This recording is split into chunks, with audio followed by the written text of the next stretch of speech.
Halo teman-teman semuanya, aku Firza Aurelia. Di sini aku bakal mempresentasikan tugasku yang keempat. Oke, mari kita mulai aja. Nah, di bab kedua ini, di soal pertama kita itu diperintahkan untuk memperbaiki kode yang ada. Nah, di sini aku menemukan beberapa kesalahan. Nah, kesalahan pertama itu terletak di halaman main. Harusnya tuh si studentnya tuh menggunakan huruf kapital. Nah, setelah ini tuh sebenarnya nggak ada lagi line merah yang error gitu. Cuman ya fungsinya tuh nggak berjalan semestinya gitu. Kayak ini kan menghitung rata-rata nilainya si Chris dan juga si Anna. Si Chris tuh udah berjalan, tapi si Anna tuh nggak bisa. Rata-ratanya tuh masih 0 gitu. Nah, kenapa nggak ada error tapi fungsinya nggak jalan? Kenapa? Ayo. Yang pertama aku curiga di halaman student karena si average-nya tuh udah dibuat tapi dia nggak dipanggil. Tuh kan di fungsi get average dia malah bikin variabel baru dengan tipe data double yaitu result. Itu yang pertama. Tapi setelah aku ubah dan aku masukin tetap salah, nggak ngaruh. Yang kedua, kenapa dia tuh ngedeklarasiin tipe datanya tuh dengan double tapi di fungsi di bawah manggilnya integer? Mungkin itu, tapi tetap salah. Nah, pokoknya aku udah seuzon ke banyak hal, udah digonta-ganti juga tetap salah, nggak ada error tapi nggak jalan gitu.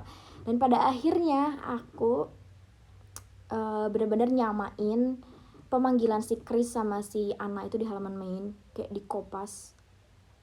Asalnya kan si Anna tuh kayak Anna sama dengan new student, jadi Anna dot.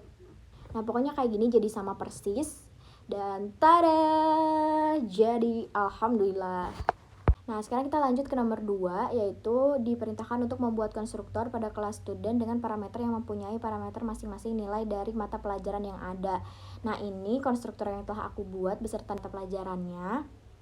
Dan sekarang kita buat juga objeknya di halaman main. Nah, di soal nomor 3 ini kita diperintahkan untuk membuat metode yang nge-return boolean untuk menentukan bahwa dia tuh remedi atau enggak dengan syarat nilainya tuh minimal 61. Nah, di sini aku membuat metode bertipe data boolean yang bernama status akhir. Nah, di dalamnya itu aku membuat variabel yang namanya itu average, yaitu didapatkan dari isi fungsi get average yang ngecek rata-rata yang tadi. Nah, si anak kan rata-ratanya 89, harusnya dia lolos dong. Mari kita buktikan. Tada, beneran lolos. Nah, aku penasaran kalau misalkan kita ganti batas minimumnya itu jadi 90, berarti si anak harusnya remedi dong. Dan mari kita buktikan. Tada, beneran remedi. Nah, lanjut ke nomor 4. Di sini tuh kita ditanya bagaimana caranya memasukkan jumlah siswa sesuai dengan keinginan user. Berarti kita butuh wadah untuk menerima inputan dari user. Berarti kita membutuhkan apa? Scanner. Betul. Nah, setelah scanner di sini kita masukkan pertanyaan, masukkan jumlah siswa dengan membuat variabel jumlah siswa menggunakan tipe data integer. Nah, setelah itu aku membuat array untuk menyimpan objek student. Student siswanya, student jumlah siswa. Nah, setelah jumlahnya itu ditentukan sesuai dengan keinginan user, sekarang kita butuh info siswanya juga nih. Ada apa aja? Ada kayak nama, alamat, umur, nilai dan lain-lain. Nah, di sini aku menggunakan perulangan. Perulangan ini berjalan sesuai jumlah yang diinputkan oleh user tadi, pokoknya gitu kan ya.